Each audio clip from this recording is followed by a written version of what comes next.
أعوذ بالله من الشيطان الرجيم بسم الله الرحمن الرحيم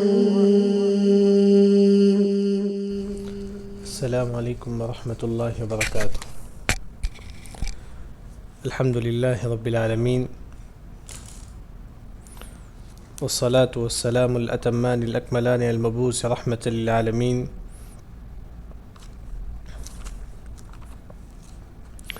نبینا وحبیبنا محمد صلی اللہ علیہ وسلم اجمعین۔ وقال اللہ عز وجل: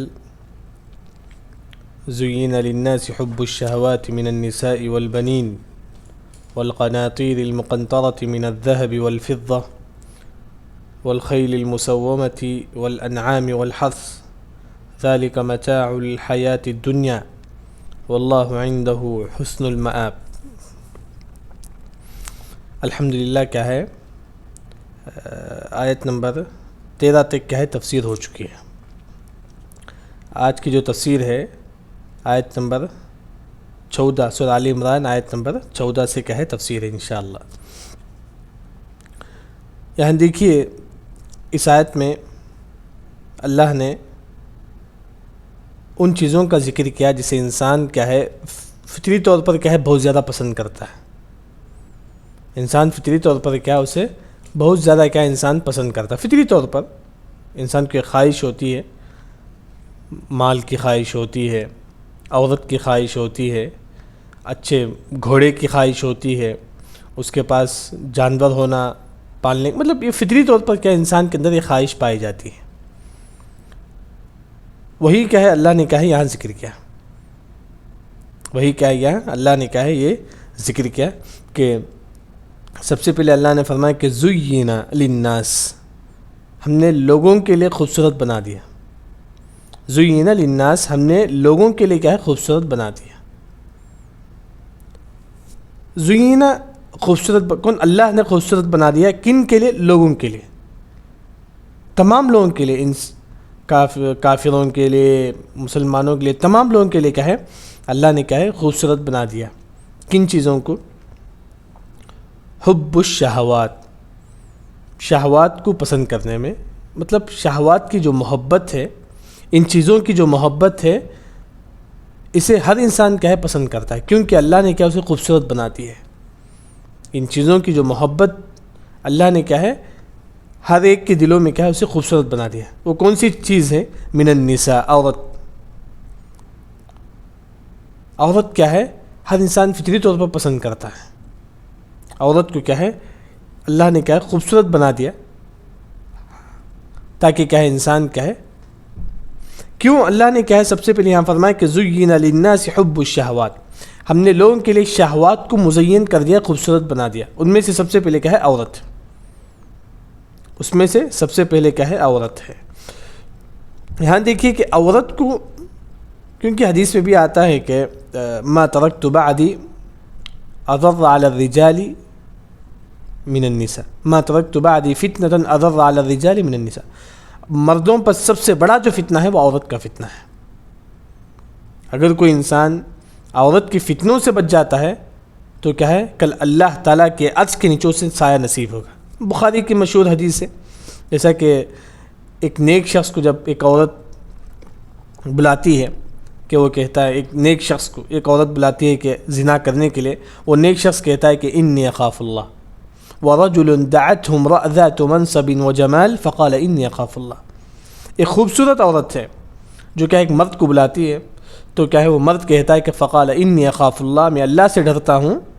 تو کیا ہے ایسے مردوں کو اللہ تعالیٰ کل قیامت کے دن عرش کے نیچے مخصوص سایہ نصیب کرے گا۔ مطلب عورتوں کا جو فتنہ ہے یہ فتنہ ہے، لیکن کیا ہے اللہ نے کیوں رکھا؟ تاکہ اللہ نے جاننا چاہتا ہے کہ تم میں سے کون نیک ہے، تم میں سے کون نیک نہیں۔ یہ اللہ تعالیٰ جاننا چاہتا ہے کہ تم میں سے نیک کون ہے، تم میں سے نیک کون نہیں ہے، یہ اللہ تعالیٰ کیا ہے جاننا چاہتے ہیں بس۔ اسی وجہ سے اللہ نے کیا ہے سب سے پہلے کیا ہے عورتوں کی فتنے کو ہمارے لیے کیا ہے خوبصورت بنا دیا، عورتوں کی فتنے کو سب سے پہلے۔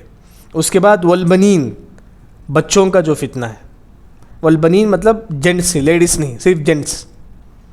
صرف جینٹس کیا ہے یہاں، کیونکہ آج کل دیکھیں گے جس کے پاس جتنا بیٹا ہوتا ہے وہ فخر کرتا ہے. بیٹا کیا ہے، فخر کرتا ہے. بیٹوں کی بھی دو قسم ہوتی ہے. ایک ایسا بیٹا جو آپ کے لیے اللہ اس کے رسول کی اطاعت کرنے پر آتا ہے، مطلب ایسا بیٹا جو آپ کو اللہ کے ذکر سے نہیں روکتا ہے. یہ بیٹا واقعی کیا ہے، تعریف کے قابل ہے. ایک اور وہ بیٹا جو آپ کو اللہ اس کے رسول کی عبادت کرنے کے لیے روکتا ہے، وہ بیٹا کیا ہے، تعریف کے قابل نہیں ہے. اسی بیٹے کے بارے میں یہاں اللہ نے فرمایا لا تلہکم اموالکم ولا اولادکم عن ذکر اللہ. تمہارے بیٹے بھی کیا ہے تم کو اللہ کے ذکر سے نہ روکیں. تو وہی یہاں اللہ نے فرمایا کہ ایسے بیٹے جو کیا ہے آپ کو اللہ کے ذکر سے روکتے ہیں، ایسے بیٹوں کو بھی ہم کیا ہے لوگ کیا ہے اس پر فخر کرتے ہیں آج کل لوگ. یا خاص کیا ہے بیٹوں کا ذکر ہے، بیٹیوں کا ذکر نہیں ہے. کیونکہ آج کا ماحول مطلب اس زمانے سے لے کر آج تک بھی اگر کسی گھر میں بیٹی پیدا ہوتا ہے تو لوگ کیا ہے بیزار ہو جاتے ہیں. بلکہ قرآن میں خود وَإِذَا بُشِّرَ أَحَدُهُم بِالْأُنثَىٰ ظَلَّ وَجْهُهُ مُسْوَدًّا وَهُوَ كَظِيمٌ. جب کسی گھر میں بیٹی پیدا ہوتی ہے تو لوگ بیزار کر لیتے ہیں. آج کا ماحول بھی ایسا ہی ہے. تو اسی وجہ سے لوگ کیا ہے بیٹی کو پسند نہیں کرتے، بیٹا کو پسند کرتے ہیں. تو اسی وجہ سے اللہ نے کیا ہے آزمائش کے لیے کیا ہے جب کسی کو بیٹا دیتا ہے یہ بھی آپ کے لیے آزمائش ہے.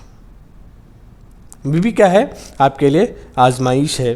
اسی وجہ سے خاص طور پر اللہ نے فرمایا کہ بیٹا بھی کیا ہے یہ آزمائش ہے. اگر یہ بیٹا آپ کو رائے حق سے اگر ہٹا دیتا ہے، یہ بیٹا اگر آپ کو اللہ کے ذکر کرنے سے روکتا ہے، واقعی یہ بیٹا آزمائش کے قابل ہے آپ کے لیے.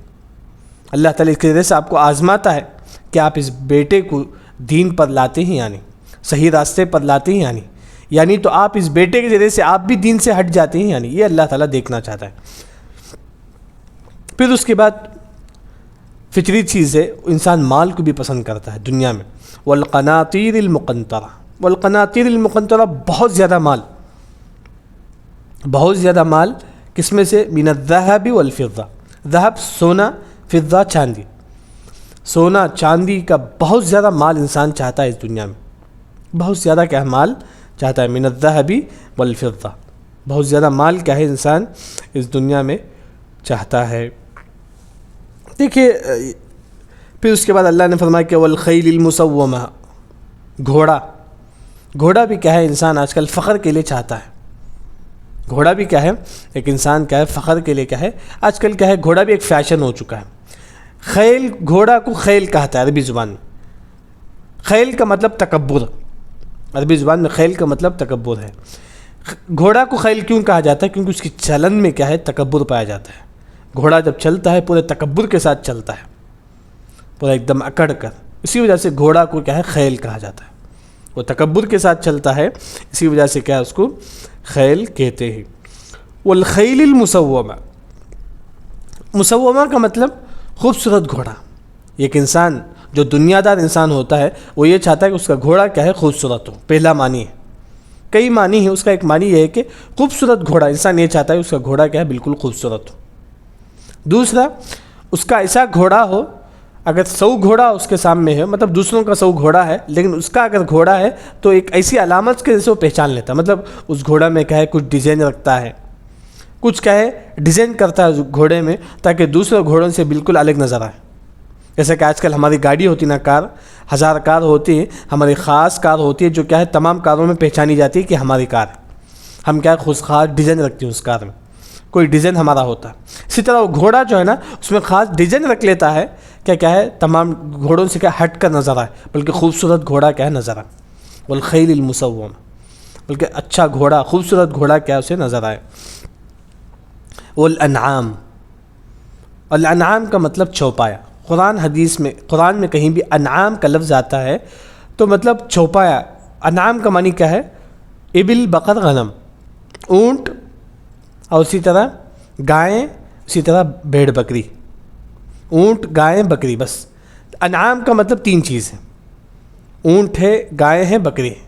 جو قرآن میں کہیں بھی آتا تو انعام کا مطلب. والحرث مطلب کھیتی. یہاں اللہ نے یہ فرمایا کہ ایک دنیا دار کیا چاہتا ہے؟ عورت چاہتا ہے، من النساء والبنین، زیادہ بیٹے چاہتا ہے.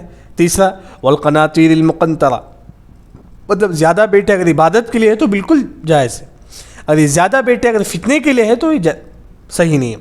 وہی کیا ہے عورت چاہتا ہے، بیٹا چاہتا ہے، والقناطیر المقنطرۃ من الذهب والفضہ، بہت زیادہ مال چاہتا ہے، سونا چاندی کا، مطلب سونا چاندی آج کے حساب سے کیا ہے، بہت زیادہ کیا ہے، مال چاہتا ہے، والخیل المسومہ، گھوڑا چاہتا ہے تکبر کے لیے، فیشن کے لیے، والانعام، اس کے لیے کیا ہے، چوپا، مطلب اس کے پاس اونٹ بھی ہے، بیل بھی ہے، گائیں بھی ہے، والحرث، کھیتی بھی. مطلب ایک دنیا کا جو شخص ہوتا ہے، آپ یہ تصور کرو، ایک شخص کیا ہے، اس کے بنگلے میں بیٹھا ہے، اس کے پاس کیا ہے، عورتیں بھی ہیں، اس کے پاس کیا ہے، بیٹے بھی ہیں، اس کے پاس والقناطیر المقنطرہ بھی ہے، مال بھی ہے، اس کے پاس والخیل المسومہ، اس کے پاس گھوڑے بھی ہیں، ایک مالدار شخص جو بیٹھا ہے، والانعام، اس کے پاس ہر قسم کے جانور بھی ہیں، اونٹ ہے، بیل ہے، گائیں ہیں، والحرث، اس کے پاس کھیتی بھی ہے. اللہ نے فرمایا کہ ذالک متاع الحیات الدنیا، بس یہ دنیا کا سامان ہے، بس ذالک متاع الحیات الدنیا، بے شک دنیاوی زندگی کا سامان ہے. متاع عربی زبان میں کہتے ہیں کہ ختم ہونے والی چیز. یہ جو آپ فخر کرتے ہیں بچوں پر، یہ بھی ختم ہونے والا ہے. یہ جو مال پر آپ فخر کرتے ہیں، یہ ختم ہونے والا ہے.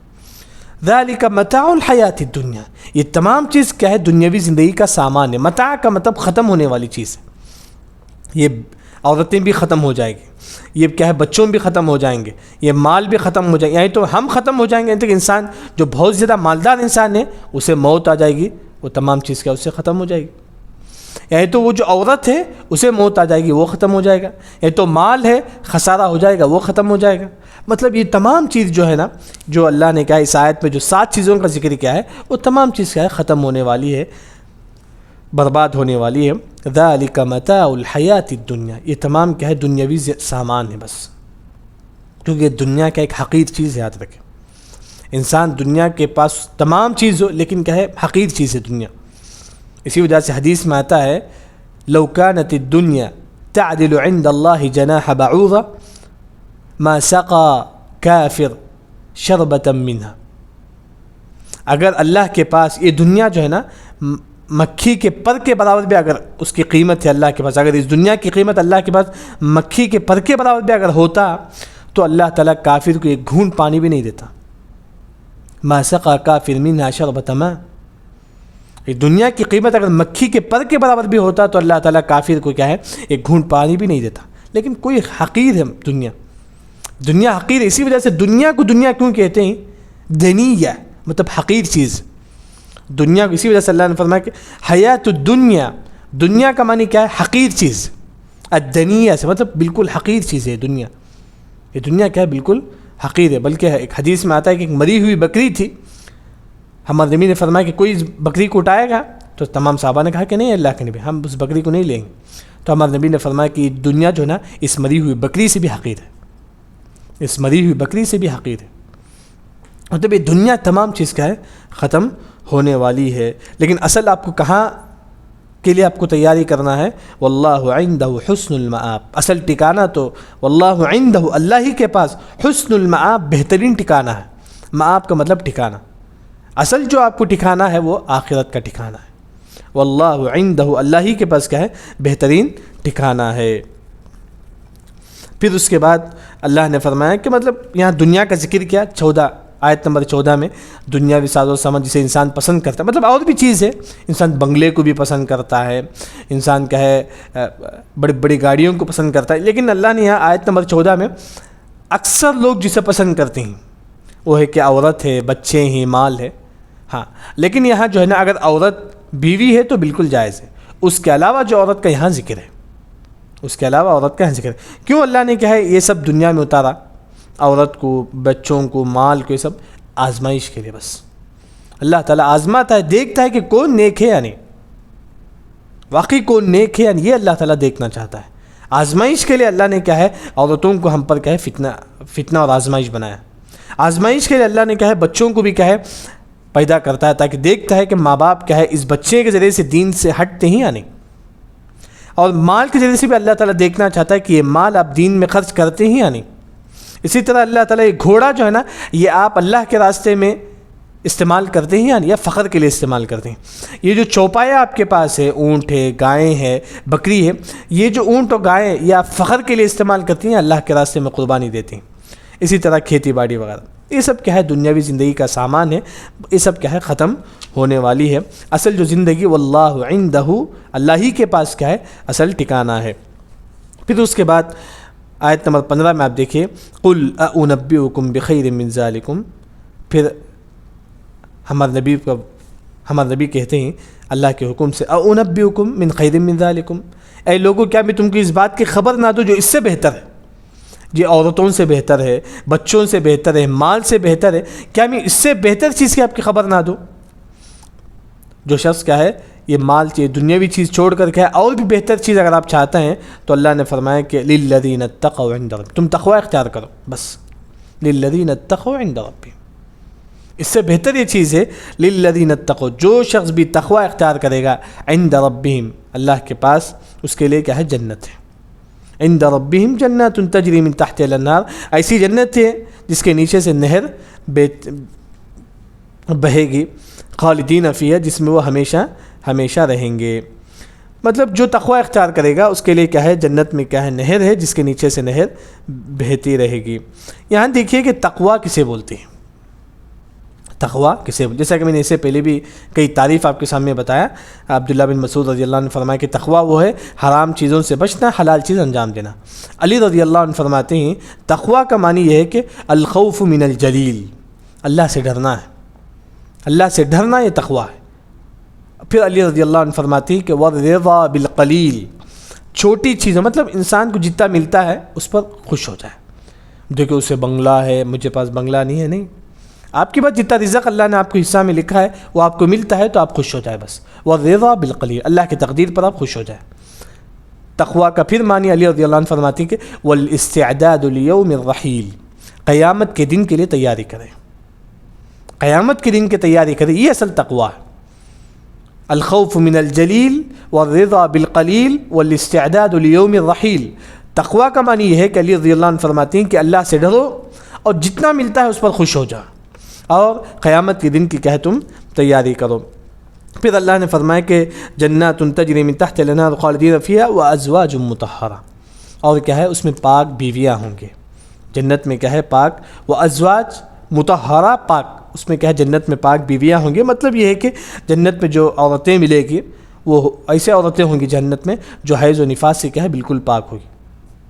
ایک طرف کیا ہے بدنی جو ہے نا جو حیض نفاس جو بھی ہے اس سے بھی پاک ہوگی، دوسری طرف جو ہے علم نے فرمایا کہ ایسی عورتیں ہوں گی جنت میں جو کینہ کپٹ حسد سب نہیں ہوگا، کینہ کپٹ حسد غیبت کرنے والے ایسی عورتیں کیا ہے جنت میں نہیں ہوگی۔ وازواج مطہرہ ورضوان من اللہ، اور اللہ تعالیٰ بندوں پر راضی ہو جائے گا۔ مطلب یہ سب سے آخری چیز ہوگی، جنت میں تمام لوگ داخل ہو جائیں گے، تمام چیزوں کو ہر قسم کی نعمت مل جائے گی، اس کے بعد اللہ تعالیٰ تمام لوگوں سے کہیں گا احل علیکم رضوانی فلا اسخط علیکم بعد ابدا۔ اللہ نے فرمایا کہ اس کے بعد جب تمام لوگ جنت میں داخل ہو جائیں گے تو اللہ تعالیٰ تمام لوگوں سے کہیں گا میں تمام لوگوں سے راضی ہو گیا، اس کے بعد کبھی بھی تم لوگوں سے بھی ناراض نہیں ہوں گا۔ ایک بہت بڑی نعمت ہوگی جنتیوں کے لیے، جنتیوں کے لیے بہت بڑی نعمت یہ ہے کہ اللہ تعالیٰ تمام لوگوں سے کہیں گا کہ میں تمام لوگوں سے راضی ہو جاؤں گا، اس کے بعد کبھی تم سے کیا ہے ناراض نہیں ہوں گا۔ پھر اس کے بعد واللہ بصیر بالعباد، اور اللہ تعالیٰ بندوں کے اعمال کو کیا ہے دیکھتا ہے، بصیر دیکھتا ہے بالعباد بندوں کے اعمال کو۔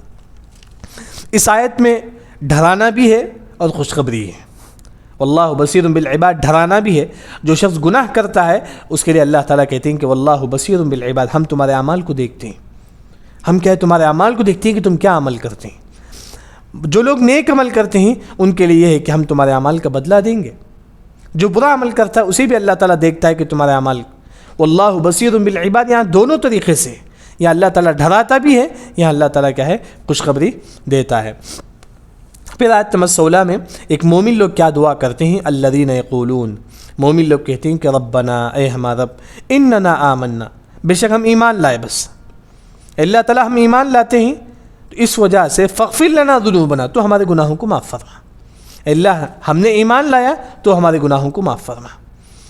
یعنی کہ یہاں جو وسیلے کی جو شکل ہے وہ یہ ہے کہ نیک عمل کا وسیلہ لینا، جیسا کہ یقولون ربنا، نیک لوگ کیا کہتے ہیں اننا آمنا، اے اللہ ہم نے ایمان لایا ہے اس وجہ سے فاغفر لنا ذنوبنا، تو ہمارے گناہوں کو معاف فرما۔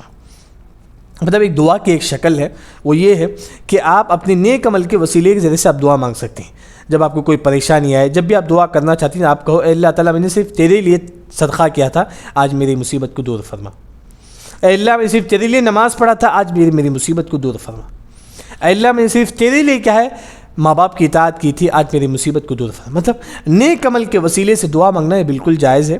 حدیث الغار میں بھی آپ کو وہ ملے گا، ہاں، جب لوگ کیا ہے پہاڑ میں اٹک گئے تھے، پہاڑ کا رستہ بھی بند ہو گیا تھا، ان میں سے ایک شخص دعا کرتا ہے اے اللہ میں نے صرف تیرے لیے ماں باپ کی اطاعت کی تھی، آج یہ میری مصیبت کو دور فرما، تو پہاڑ کا پتھر کیا ہے ہٹ جاتا ہے۔ مطلب نیک عمل کے وسیلے کے ذریعے سے آپ دعا مانگ سکتے ہیں۔ نیک عمل کے وسیلے جس طرح ہم ایمان لانا یہ نیک عمل ہے، ایمان لانا نیک عمل ہے، ہم توحید پڑھی نیک عمل ہے، ہم کیا ہے صدقہ کرتی نیک عمل ہے، ہم نماز پڑھتی نیک عمل ہے، ہم زکوٰۃ دیتی نیک عمل ہے۔ مطلب جو بھی نیک عمل ہے اس کے ذریعے سے بھی آپ کیا ہے دعا مانگ سکتی ہیں اللہ سے۔ فاغفر لنا ذنوبنا، اے ہمارا رب ہمارے گناہوں کو معاف فرما، وقنا عذاب النار، اور ہم کو نار جہنم سے بچا دے۔ پھر آیت نمبر آپ 17 دیکھیے، اللہ نے فرمایا کہ الصابرین، یہاں نیک لوگوں کا اللہ نے ذکر کیا۔ نیک لوگ کون ہوتے ہیں؟ الصابرین، صبر کرنے والے ہوتے ہیں۔ صبر کی 3 قسم ہے، ایک ہے اطاعت پر صبر کرتے ہیں، ایک ہے کہ اطاعت پر صبر کرنے کا مطلب نماز پڑھنے تکلیف ہوتی ہے، صبر کرو آپ، تہجد پڑھنے تکلیف ہوتی ہے، صبر کرو آپ، نفل نماز پڑھنے تکلیف ہوتی ہے، صبر کرو آپ۔ مطلب جو اطاعت کرنے جو تکلیف ہوتی ہے نماز پڑھنے، اس پر آپ کو صبر کرنا چاہیے۔ یہ کہ الصابرین، صبر کرنے والوں کی ایک قسم کون سی ہے؟ اطاعت پر صبر کرنے والے۔ دوسرا، گناہ کو چھوڑنے پر صبر کرنا، گناہ کو چھوڑنے نہیں ہوتا لیکن صبر کرو آپ، صبر کرو آپ، گناہ کو چھوڑنے پر بھی کیا ہے صبر کرو۔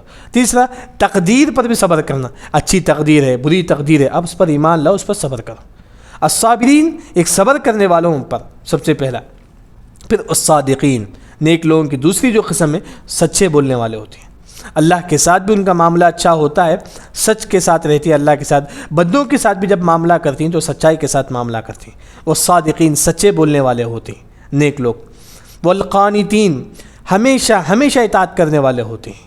والقانتین کا مطلب خشوع خضوع کے ساتھ ہمیشہ اطاعت کرنے والے، ہمیشہ اطاعت کرنے والے۔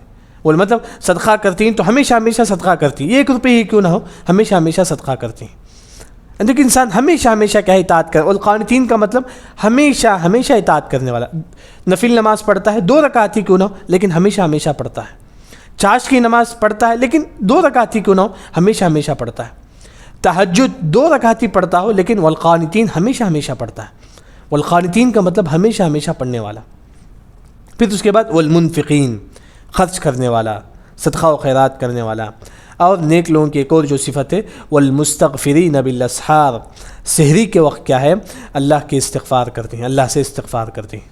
والاسحار کا مطلب رات کا آخری حصہ، جیسا ہم سحری کرتے ہیں، جیسے سحری بولتے ہیں، سحری کی اس کی جمع اسحار ہے، مطلب رات کا آخری حصہ۔ مطلب رات کے آخری حصے میں انسان کو اللہ سے مغفرت طلب کرے، اللہ سے کیا ہے دعائیں مانگے۔ اسی وجہ سے عبداللہ بن عمر رضی اللہ عنہ کے بارے میں آتا ہے، وہ رات بھر نماز پڑھتے تھے، ان کا غلام ان کے بازو بیٹھا رہتا تھا، نافع رحمہ اللہ۔ عبداللہ بن عمر رضی اللہ عنہ 2 رکعت پڑھ کر پوچھتے اپنے غلام کو، نافع کو، کیا سحری کا وقت ہو گیا؟ نافع کہتے ہیں کہ نہیں، تو پھر نماز پڑھنا شروع کرتے عبداللہ بن عمر رضی اللہ عنہ۔ پھر پوچھتے ان کے غلام کو نافع رحمہ اللہ سے، کیا سحری کا وقت ہو گیا؟ تو نافع رحمہ اللہ فرماتے ہیں کہ نہیں، تو عبداللہ بن عمر رضی اللہ عنہ پھر نماز پڑھتے ہیں، اور پھر پوچھتے ہیں کہ کیا سحری کا وقت ہو گیا؟ تو نافع رحمہ اللہ فرماتے ہیں کہ ہاں سحری کا وقت ہو گیا۔ تو اس کے بعد عبداللہ بن عمر رضی اللہ عنہ دعا کرنا شروع کر دیتے ہیں، اس کے بعد دعا کرنا، استغفار کرنا، وہ بھی وبالاسحار هم یستغفرون، رات کے وقت کیا ہے اللہ سے گڑ گڑا کر دعا مانگنا، اپنے گناہوں کی مغفرت طلب کرنا، یہ رات کے وقت اللہ تعالیٰ کو بہت زیادہ پسند ہے۔ بلکہ آپ دیکھیں گے یعقوب علیہ السلام کو جب کیا ہے معلوم ہوا کہ یوسف علیہ السلام کیا ہے الحمدللہ کیا ہے مصر کے بادشاہ بن گئے ہیں، جب ان کو معلوم ہوا، یہ خوشخبری ان کو ملی، انہوں نے تہجد کے وقت اللہ سے استغفار کرتے ہیں، تہجد کے وقت کیا ہے اللہ سے استغفار کرتے ہیں۔ اسی وجہ سے آج کل جو لوگ ہیں کالجز وغیرہ میں کہے کامیاب ہوتے یا دنیاوی معاملات میں سمجھیے کہ کامیاب ہوتی، یہ مت سمجھو کہ ہم کامیاب ہو گئے، اس سے بڑھ کر آپ اللہ کے راستے میں کیا ہے رات کے وقت کیا ہے تہجد پڑھو، 10 منٹ ہی کیوں نہ ہو اللہ کے راستے میں گر کر کیا ہے تہجد پڑھنا چاہیے، استغفار کرنا، خاص کر سحری کے وقت کیا ہے استغفار کریں۔ عبداللہ بن مسعود رضی اللہ عنہ کیا ہے سحری کے وقت اللہ کے پاس آتے تھے اور آ کر کہتے تھے کہ اے اللہ تو نے فرمایا کہ سحری کے وقت ہمارے گناہوں کو معاف کرے گا، میں آ گیا تو میرے گناہوں کو معاف فرما۔ مطلب رات کے آخری حصے میں کیا ہے، انسان کو اللہ کے دربار میں آ کر کیا ہے، زیادہ سے زیادہ دعائے استغفار کرنا ہے۔ ایک نیک لوگوں کی جو صفت ہے جو یہاں بتایا گیا ہے۔ یہ آج کا درس کیا ہے، ہو گئے۔